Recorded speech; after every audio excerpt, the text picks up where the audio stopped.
Waktunya bagi kami untuk membuka firman-Mu. Kami mohon, waktu kami membuka firman-Mu, bukalah juga hati kami. Jadikanlah hati kami seperti tanah yang baik, supaya ketika benih firman-Mu ditaburkan boleh sungguh-sungguh berakar, bertumbuh, dan juga berbuah nyata di dalam hidup kami. Berkati juga diskusi kami, kiranya juga boleh menolong kami semakin menghayati apa artinya kami bagian dari tubuh Kristus, gerejamu di dalam dunia ini. Dalam nama Tuhan Yesus Kristus Sang Firman yang hidup, kami menyerahkan pemberitaan firman-Mu. Amin. Silakan duduk.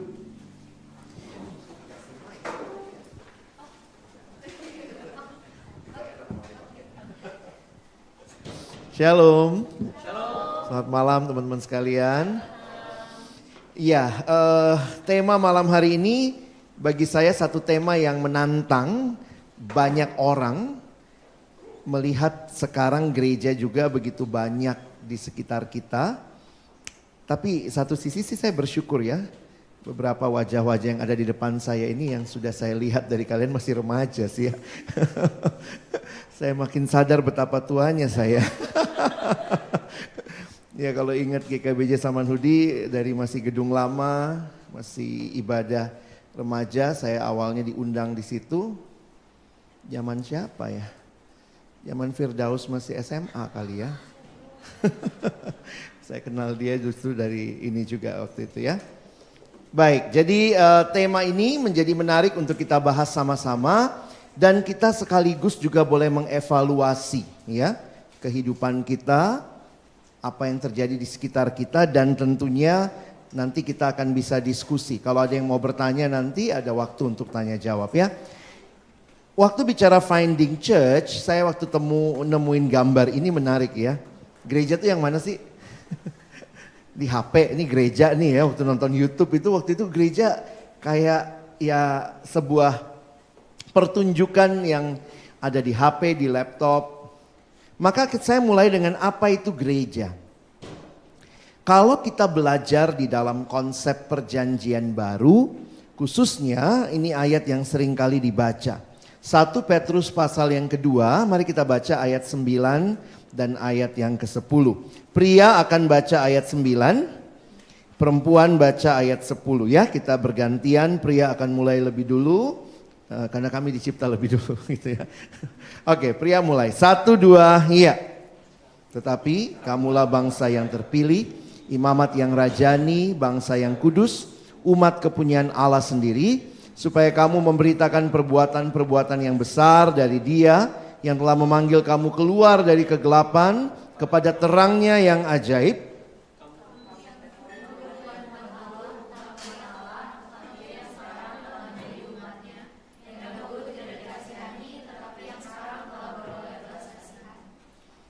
Jadi perhatikan, ini ayat yang sering kali dikutip kalau bicara tentang apa itu gereja. Dipanggil keluar dari kegelapan, dibawa masuk ke dalam terang yang ajaib untuk memberitakan. Jadi ada tujuan yang ada di situ, ya.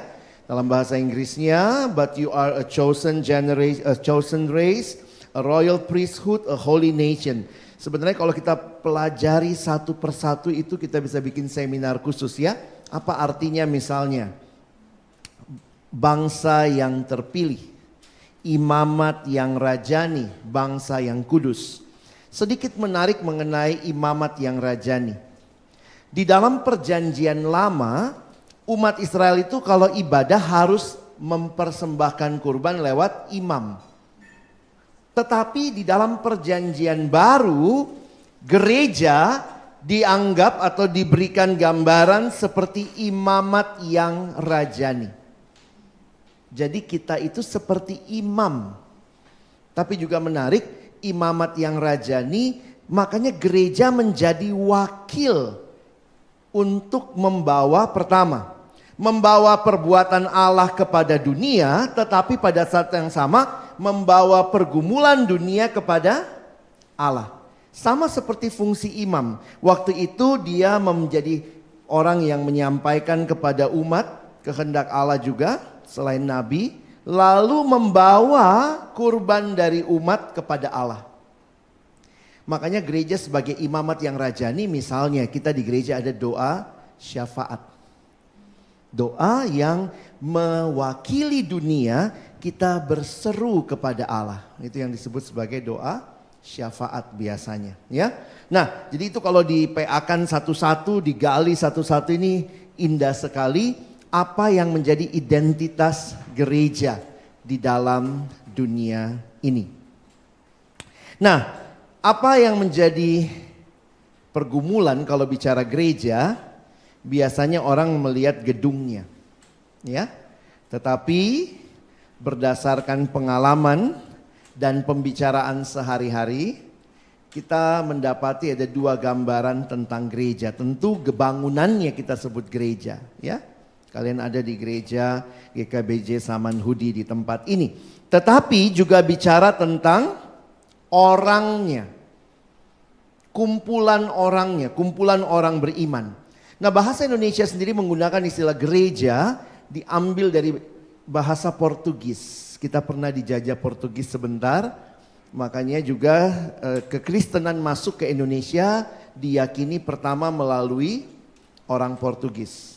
Ya, nah dari kata yang dipakai adalah igreja, dan bahasa Yunani adalah kata eklesia. Ini dari dua kata, berarti keluar, lalu kaleo itu memanggil.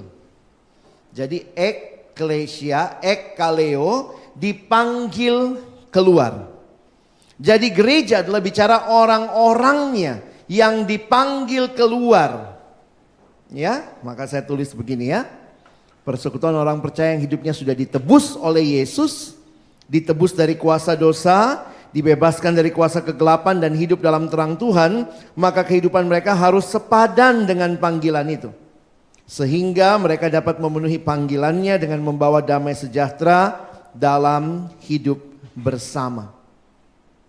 Jadi kalau kita belajar soal gereja, saya pikir ini enggak sedang bahas doktrin gereja secara khusus, kita mau bicara finding church. Maka ayat tadi mencakup semua yang kita bahas. Ya, misalnya saya lihat ada 3 hal ya. Gereja adalah komunitas orang percaya, sudah ditebus oleh Kristus, jadi bukan komunitas orang biasa. Ini komunitasnya orang percaya. Yang kedua, dipanggil bersaksi bagi dunia. Dan yang ketiga, gereja terlebih dahulu mengalami dan menyatakan kasih Allah kepada dunia. Jadi perhatikan, gereja bukan hanya bicara tentang dirinya, tetapi juga bicara tentang perannya di dalam dunia. Nah, kalau kita mau mengerti sampai segitu, maka sebenarnya kalau kita bicara gereja, teman-teman harusnya nanti bisa melihat dari definisi ini, apa kira-kira gereja itu, kriteria kalau cari gereja, cari yang kayak apa. Nah, kira-kira seperti itu ya. Nah, namun sebelum kita bicara mencari gereja, entah hilang kemana gereja itu ya, finding church kayak finding Nemo. Ingat dulu prinsip ini, bahwa selama di dalam dunia tidak ada gereja atau komunitas orang percaya yang sempurna. Itu harus kita sama-sama pahami dulu. Karena nanti begini, kalau yang kamu bilang mencari, kalau kamu cari gereja yang sempurna, ya nggak ada. Jadi kalau bicara mencari, apanya yang kamu cari? Kita mesti clear di situ ya. Tentu kita mencari apa yang menjadi unsur-unsur gereja tadi yang kita lihat dalam definisi dari ayat 1 Petrus pasal 2. Kalaupun sampai kamu ketemu gereja yang sempurna, kalau ada ya. Anggaplah kamu tiba-tiba ketemu gereja yang sempurna nih. Kamu ketemu, wow ini gereja yang sempurna. Lalu begitu kamu masuk daftar ke dalamnya, begitu kamu join langsung jadi gereja yang tidak sempurna. Karena kamu join. Karena sebenarnya tidak ada dari kita yang juga sempurna. Semua gereja dan komunitas terdiri dari manusia yang sudah jatuh dalam dosa dan ditebus oleh Yesus Kristus. Namun setiap orang percaya masih terus dalam proses pengudusan. Jadi kita masih bisa berdosa kan? Makanya kira-kira kalau kita bicara iri hati ada nggak di gereja? Ada. Korupsi? Ada. Sedih juga ya, gereja ada semua gitu ya. Yang jelek-jelek juga ada. Karena nggak ada yang sempurna, orangnya betul sudah ditebus oleh Yesus. Tapi kan kita masih dalam proses pengudusan ya. Yang kadang-kadang kalau kita lihat orang, kita masih iri hati, masih jealous gitu ya. Ada yang kalau lihat orang, ih cantik banget sih. Jadi sebenarnya bilang begitu ya. Saya kalau lihat mahasiswa gitu ya, ada yang bilang, ih pinter banget ya. Jatuh lu, geger otak hilang semua. Jadi sebenarnya dalam pujian kita pun bisa jadi di baliknya ada motivasi yang gak pas. Ya, ini realitas yang harus kita akui. Tidak ada gereja yang bebas dari kesalahan, kesalahpahaman, dan ketidaksempurnaan. Jadi saya sudah kasih disclaimer di awal. Mau cari gereja model apa? Yang tidak ada salahnya? Nggak ada. Jangan cari itu. Namun ketidaksempurnaan ini seharusnya tidak menghalangi kita untuk tetap berkomitmen dan bersatu dalam komunitas iman. Makanya nanti perhatikan kenapa di dalam gereja ada hal yang harus kita praktekkan. Nanti kita lihat sama-sama di akhir ya. Nah ini kutipan tadi ya. You will never find a perfect church. If you do, leave it alone.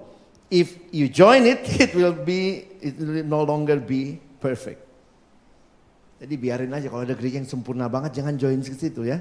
Begitu kau join langsung jadi gak sempurna dia. Which is gak ada seperti itu. Jadi apa yang harus kita cari? Gereja yang sempurna gak mungkin kita cari kan karena gak ada. Sama kayak cari teman hidup ya. Jangan cari yang terlalu sempurna, gak ada. Saya ingat dulu nasihat dari pembimbing rohani saya. Dalam mencari teman hidup, lebih baik yang tidak sempurna tapi ada. Daripada cari yang sempurna tapi gak ada orangnya di dunia. Wah ya, ini kalian harus terbuka sedikit ya. Dia gak sempurna tapi ada. Daripada saya bilang sama beberapa anak muda, kalau kau mau pasangan hidup seperti yang kau cerita tadi, semua yang ada dalam pikiranmu yang begitu sempurna, kau kawin aja sama pikiranmu. Selesai perkaramu. Dan waktu kita bicara kesempurnaan gak ada. Ya, yang ada adalah pasangan. Ada yang bilang, lalu apa dong yang harus kita cari ya? Kita cari pasangan yang Tuhan berikan untuk menolong kita. Saling menolong. Kalau gereja yang harus kita cari gereja yang bagaimana? Nah biasanya kita pakai istilah sehat. Ya memang ini juga agak-agak susah-susah gampang ya.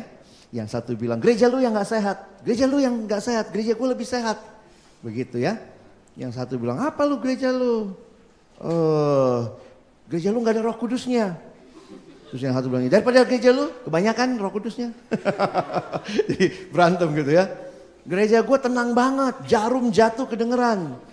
Yang sana kalau gak 5.000 watt gak ibadah namanya. Begitu mati lampu Roh Kudus pergi. Jadi gimana kriteria gereja yang sehat? Mark of a healthy church. Nah ini kalau kalian baca buku-buku, nah semua bilangnya apa itu gereja yang sehat. Karena memang tidak ada yang sempurna. Nah gereja yang sehat secara sederhana ingat bahwa gereja itu ada ke dalam, ada keluar. Maka perhatikan. Dan pastikan juga kalau kalian juga bagian dari gereja ini, evaluasi juga. Apakah di dalamnya yang pertama ada pengajaran yang Alkitabiah. Karakteristik utama gereja yang sehat dalam banyak buku yang saya pernah baca mengatakan selalu yang pertama apakah mengajarkan Alkitab. Pengajaran berlandaskan pada Alkitab. Karena hal ini penting untuk memastikan jemaat bertumbuh dalam pemahaman yang benar tentang Tuhan. Iman timbul dari pendengaran akan firman Tuhan. Nah jadi pastikan yang dihotbahkan bukan sekadar kadang-kadang ada gereja juga yang dihotbahkan cuma berita politik, dia cerita panjang gitu ya. Baca Alkitab cuman kayak pengantar aja, tapi nanti dia mau cerita apa yang dia mau begitu. Atau juga gereja-gereja yang hanya menggunakan Alkitab sebagai satu ya tidak ditafsir dengan benar. Nah, saya pikir di situ juga jadi tantangan pergumulan kita. Nah, ini buat kami para hamba Tuhan juga, saya pikir ini tantangan buat kami untuk terus belajar dan menggali firman dan memberitakan firman. Kalau gereja sudah tidak beritain firman, cepat-cepat keluar dari situ. Tapi kalau masih memberitakan firman, maka saudara masih punya alasan ada di situ. Tapi kalaupun dia tidak beritain firman, ya kita bisa punya jalur kan ya, bicara sama majelis, bicara sama hamba Tuhan yang masih beritain firman, sehingga benar-benar firman harus diberitakan. Tapi bukan hanya firman secara vertikal, ini juga jadi biasanya pertimbangan penting dalam gereja yang sehat. Punya komunitas yang mendukung. Tadi sudah banyak sharing ya dari worship leader bilang soal komunitas. Sebuah gereja seharusnya menawarkan dukungan rohani, emosional, dan fisik kepada anggotanya. Ingat, tidak sempurna. Tidak ada yang sempurna, tapi ada di dalamnya dukungan-dukungan seperti ini. Seperti yang dikatakan dalam Galatia 6 ayat yang kedua. Bertolong-tolonganlah menanggung bebanmu, maka demikianlah kamu memenuhi hukum Kristus. Di dalam gereja vertikalnya benar, relasi dengan Tuhan ditandai dengan firman yang benar diberitakan. Relasi horizontalnya juga baik. Jadi tidak hanya menjadi komunitas yang kesannya hanya saling memanfaatkan. Tidak. Tapi ada dukungan yang diberikan satu sama lain. Kalau dua hal ini bicara tentang internal gereja, tapi kita perlu juga pastikan yang ketiga. Saya cuma pilih 3 saja. Ada pelayanan yang berorientasi kepada misi. Maksudnya tidak fokus hanya ke dalam gereja. Gereja harus aktif dalam melayani komunitas sekitarnya dan menjangkau mereka yang belum mengenal Yesus. Banyak gereja khususnya yang tradisional hanya sibuk ke dalam. Waktu lihat anggarannya, budgetnya, tidak ada anggaran misi, tidak ada penginjilan, yang terjadi hanya sekadar. Jadi kalau tidak terjadi seperti itu, gereja kayak social club. Kamu ikut aja persatuan motor gede se-Jakarta. Itu juga iurannya ada, saling membantu juga kan mereka ya, kadang-kadang lebih solid ya. Ada persatuan, kalian gak bikin persatuan apa gitu ya, misalnya persatuan golf, se-RT misalnya. Itu ada lagi, jadi sebenarnya kalau kita cuma bicara komunitas, saya harus katakan beberapa komunitas malah bisa jadi lebih akrab dari gereja, benar gak? Tapi yang membuat ciri gereja berbeda, dia punya misi dan menjangkau orang untuk mengenal Tuhan. Nah kalau ini ada, itulah ciri dari gereja yang sehat.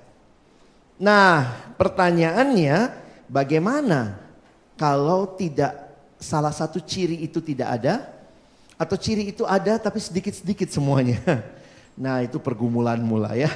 Gimana teman-teman secara dewasa bisa melihat. Dan nanti bagian akhir saya mau tekankan sebenarnya jangan cuma tanya apa yang gereja bisa kasih sama kamu. Tapi kamu juga mesti tanya apa yang kamu kasih sama gereja. Jadi saya takut kalau orang cari gereja lalu dia cari gereja hanya untuk mendapat sesuatu dari gereja itu. Itu bukan sikap yang tepat. Karena gereja tidak sempurna maka mungkin di dalamnya ada konflik. Ya. Nah, gimana mengatasi konflik, meresponi konflik? Konflik itu nggak enak. Tapi realitanya konflik ada. Teori psikologi, dosen saya pernah bilang begini. Sebenarnya kita berkonflik sama orang yang kita anggap dekat. Justru karena kita dekat makanya kita konflik, biasanya gitu. Konflik bisa jadi di satu sisi membuktikan ada kedekatan. Saya kasih contoh beginilah.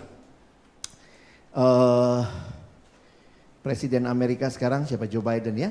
Ada yang minggu lalu disakiti oleh Joe Biden? He is too far away. Yang nyakitin kita siapa? Teman pelayanan, kalau di rumah papa, mama, kalau sudah married mungkin suami, istri kita. Kalau di gereja majelisnya mungkin yang susah banget gitu diajak ngomong. Kalau di gereja mungkin hamba Tuhannya. Itu karena kita deket kan? Kita nggak ada yang bilang gue benci banget sama Joe Biden gitu ya. Kecuali kamu baru ditolak visa ya, mungkin itu marah ya. Mungkin kamu konflik sama Joe Biden dan Joe Biden gak kenal kamu. Jadi karena konflik itu salah satu bukti kedekatan, sebenarnya untuk menyelesaikan konflik maka pakailah relasi-relasi yang dekat itu untuk dipertemukan walaupun gak mudah. Di dalam Alkitab ternyata ada cerita tentang konflik. Paulus dan Barnabas misalnya. Bagi saya Alkitab sangat terbuka menceritakan, bahkan mereka pisah. Satu membawa Silas, Paulus bawa Silas, Barnabas bawa Markus. Jadi kalau lihat, waduh sebenarnya menyedihkan ya, pisah seperti itu. Tapi Alkitab mencatat itulah realita yang terjadi karena dua-duanya memikirkan pelayanan, tapi caranya berbeda lalu kemudian mereka berpisah. Nah bagi saya yang menarik begini, konflik yang mungkin sampai menimbulkan perpecahan, dalam anugerah Tuhan pastikan tetap pelayanan. Kadang-kadang konfliknya begitu ya, yang satu tetap, yang satu mental. Ya udah, lalu dia nggak ke gereja, dia udah nggak mau lagi apa-apa, jadi majelis nggak mau, jadi apa nggak mau, dia pergi ke kelenteng sekarang, misalnya gitu ya. Itu yang kadang-kadang menyedihkan. Konflik di Alkitab ada. Karena itu bagaimana menghadapi konflik dalam gereja?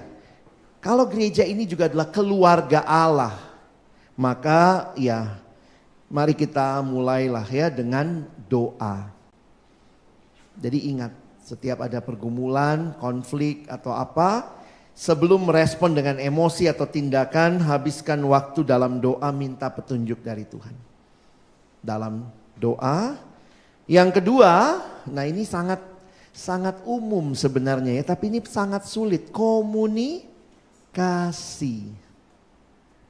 Saya dulu kuliah ilmu komunikasi, dibecandain gitu. Gile lu, belajar ngomong aja 4,5 tahun gitu ya.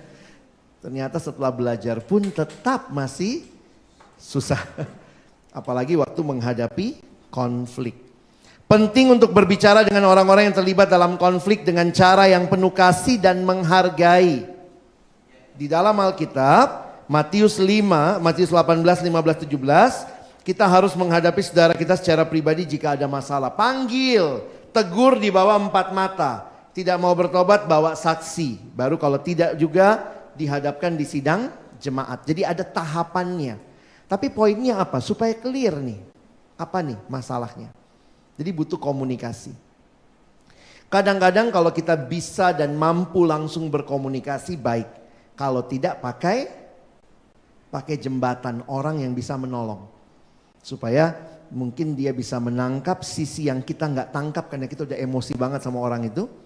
Dan orang itu juga bisa menangkap sisi yang kalau dia lihat kita udah marah, dia bisa menangkap sisi yang kita maksudkan. Lalu yang kedua, yang ketiga, kesabaran.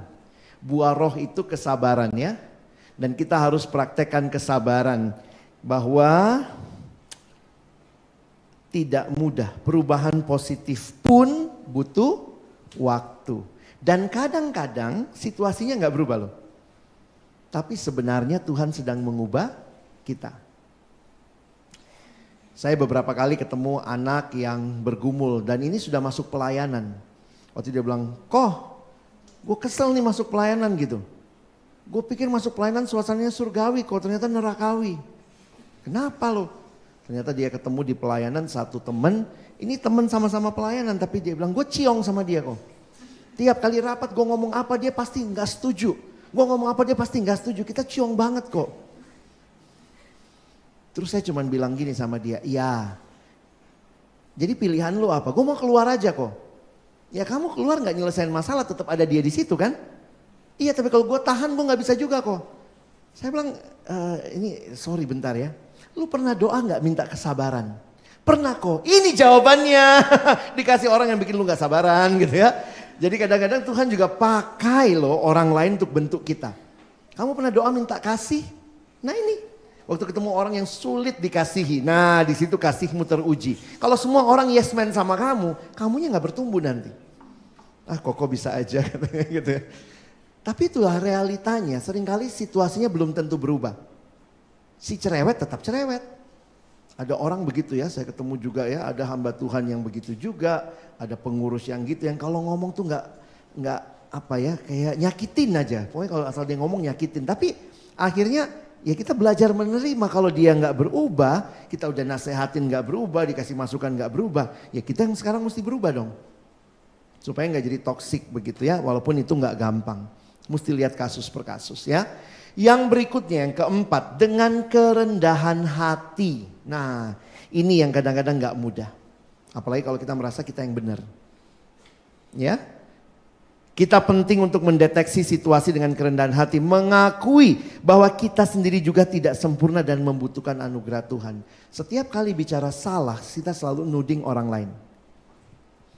Tapi ingat waktu kita nuding orang lain, ada 3 jari yang mengarah ke diri kita. Kita nggak lebih baik dari orang itu.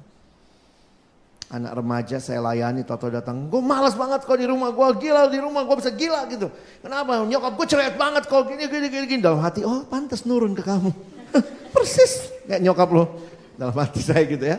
Dia tunjuk mamanya, tapi pada saat yang sama ada 3 jari, dia sedang melakoni hal yang persis sama dengan yang dia benci.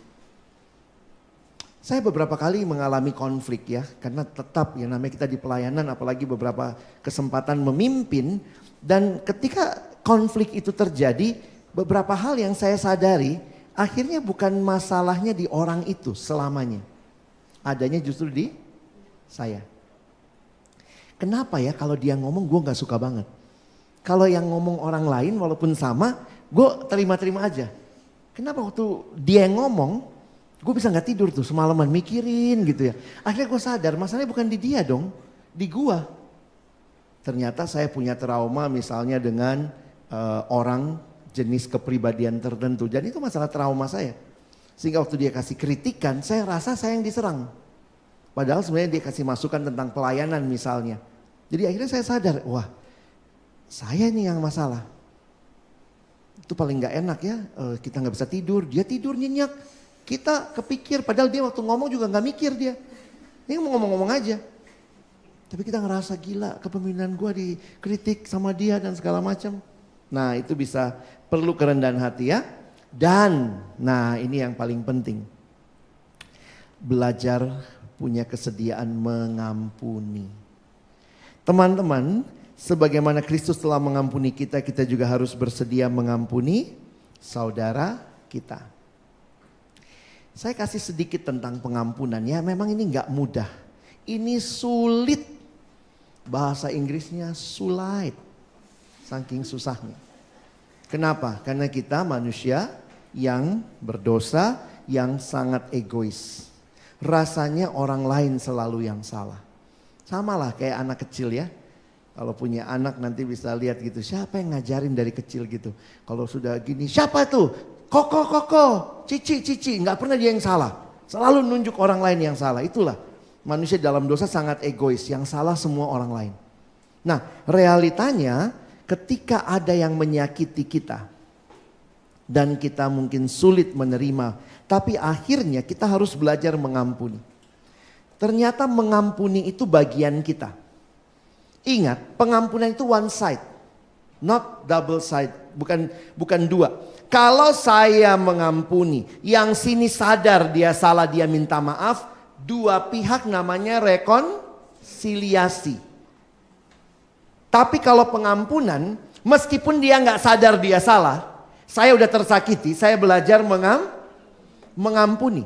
Nah di dalam pelayanan tidak selamanya terjadi rekonsiliasi.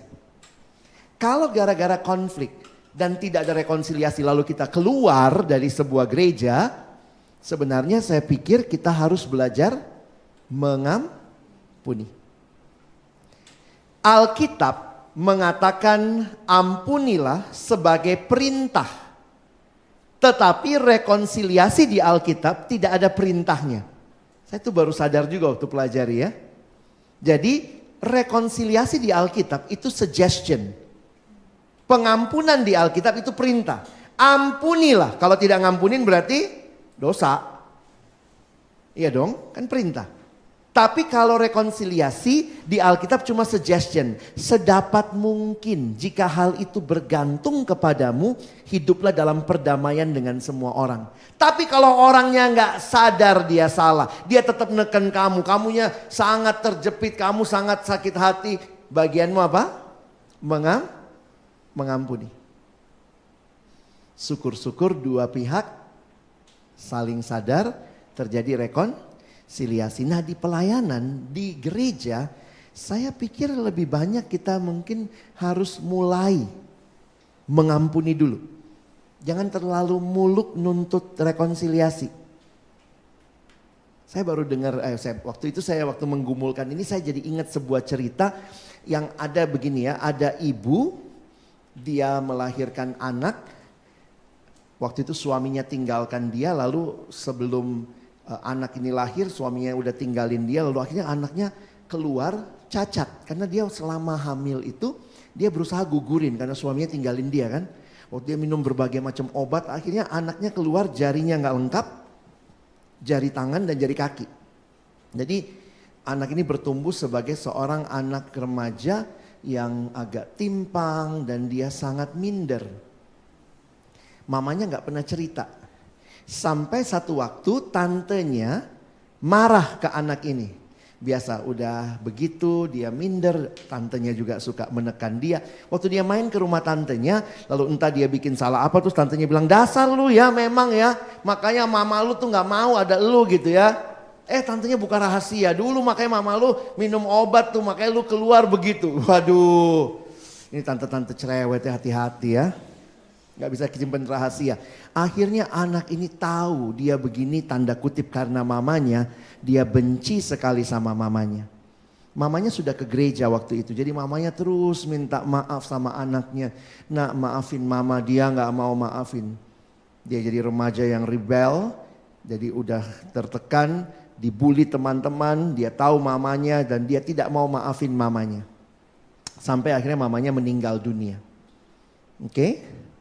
Sesudah mamanya meninggal dunia, Tuhan bekerja, anak ini kemudian kenal Tuhan dan di usia 20-an dia mulai ke gereja. Dan akhirnya dia belajar mengampuni mamanya yang sudah meninggal. Pengampunan itu bagian kita. Terjadi rekonsiliasi? Tidak. Rekonsiliasi tidak selamanya terjadi, tapi pengampunan itu bagian kita. Di gereja tentu kita mau orang lain juga berubah.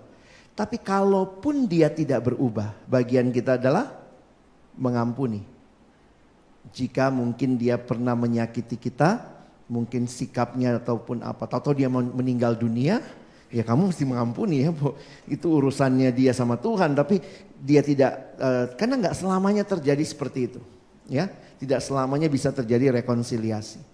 Nah, saya makin melihat gereja butuh pengampunan. Kadang-kadang kita tuh menuntutnya rekonsiliasi. Dengan alasan, kalau rekonsiliasi gue tinggal. Kalau enggak, gue keluar dari gereja ini. Kalau terjadi rekonsiliasi gue akan stay di sini. Tapi kalau tidak gue keluar. Tapi ya realitanya kita nggak bisa ngatur orang. Yang kita bisa atur diri kita sendiri. Makanya bagian kita, saya pikir Alkitab luar biasa agungnya ya.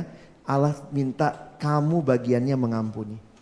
Kamu gak bisa kontrol orang lain rekonsiliasi. Sedapat mungkin kalau itu bergantung kepadamu, hiduplah dalam perdamaian dengan orang lain. Nah, yang terakhir sebelum kita diskusi ya. Kalau tadi kita bicara gereja-gereja, bagaimana memilih gereja yang sehat. Bagaimana kalau terjadi pergumulan, bentrok di dalam gereja, konflik. Tapi sekarang mari kita lihat sebenarnya kalau kita katakan gereja adalah kita, orangnya. Maka bagaimana saudara hidup sebagai gereja? Ini menarik ya, filosofinya dari tadi kita bicara cari gereja. Sekarang kamu gerejanya. Ayo mau cari siapa? Cari dirimu. Kalau kamu dan saya adalah gereja, maka sebenarnya bagian kita bukan hanya cari gereja, tapi belajarlah jadi gereja. Saya ulangi.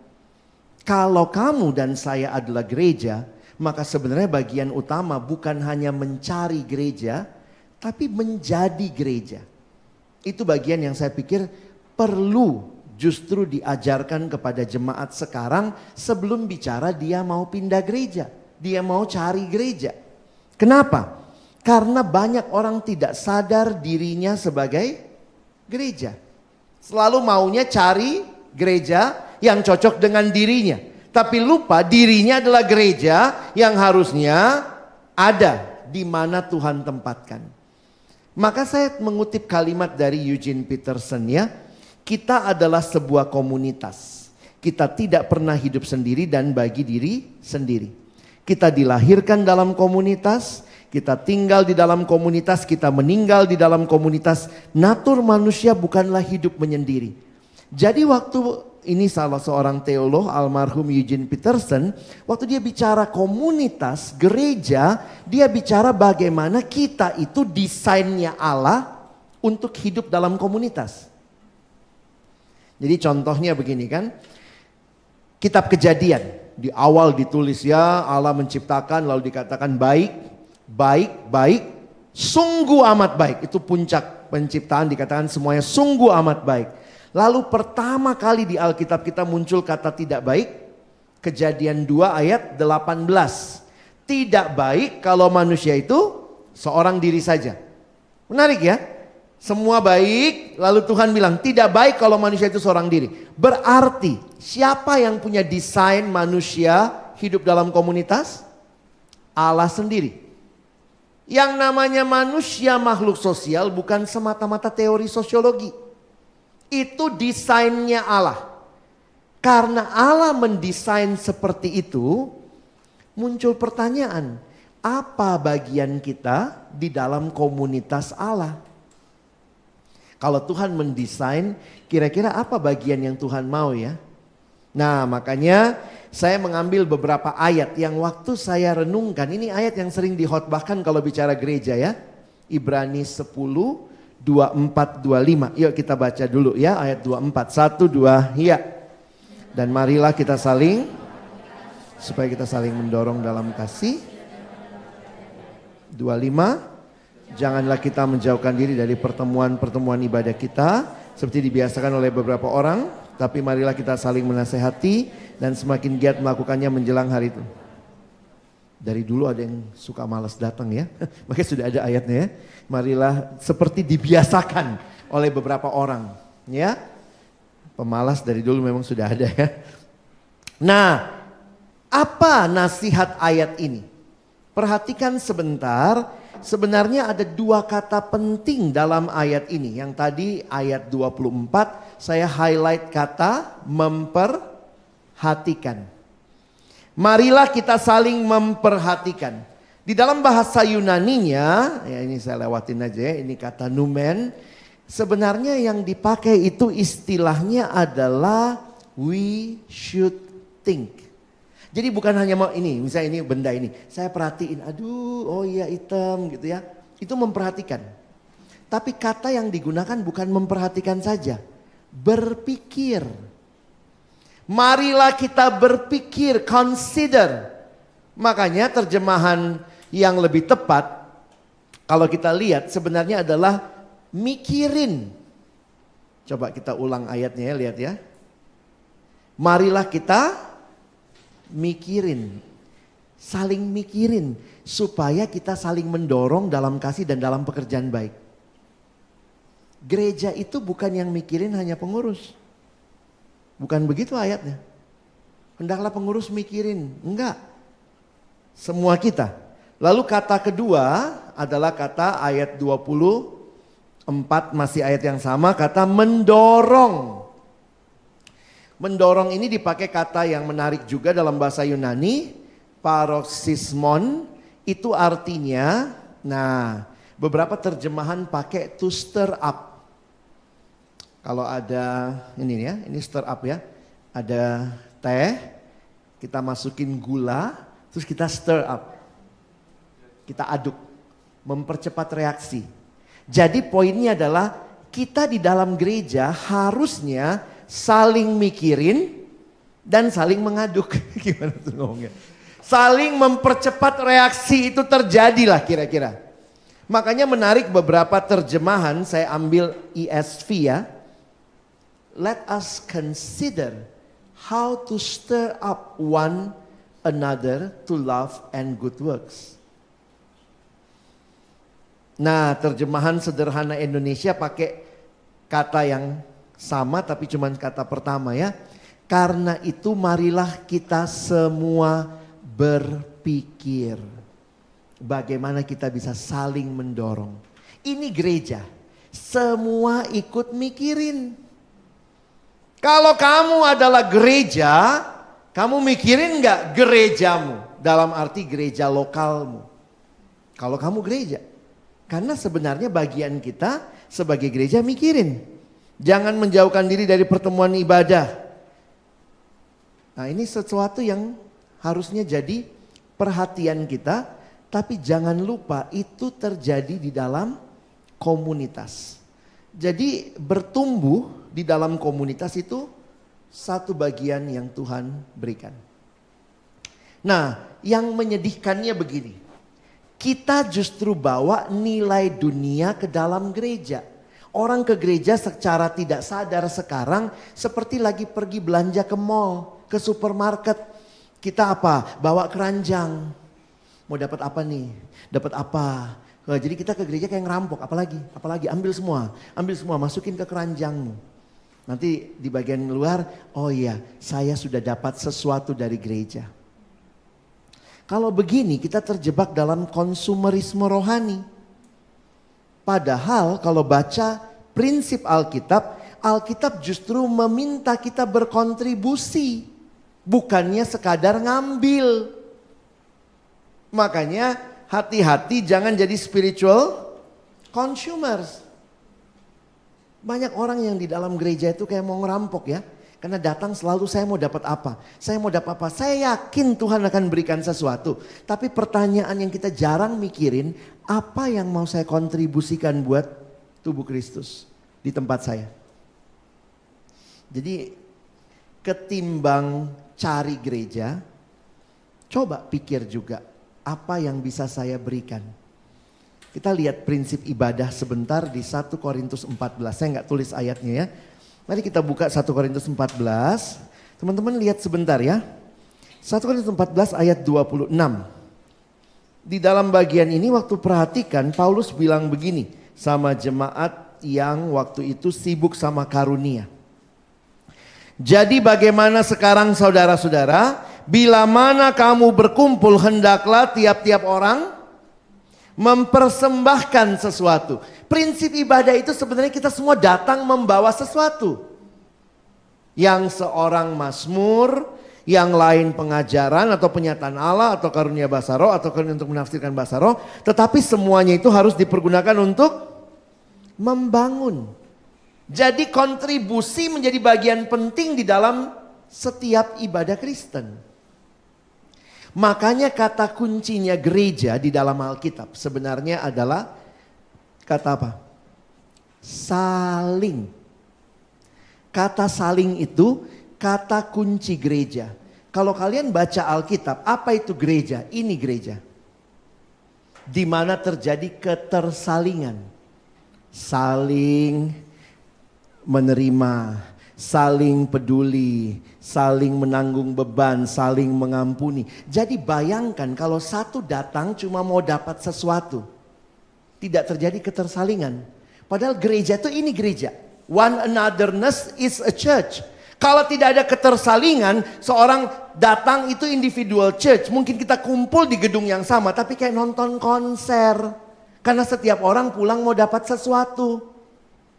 Tapi gereja lebih daripada dapat sesuatu, tentu pasti kita dapat sesuatu. Tapi bergereja itu adalah kita berkontribusi. Kita bersinggungan satu sama lain.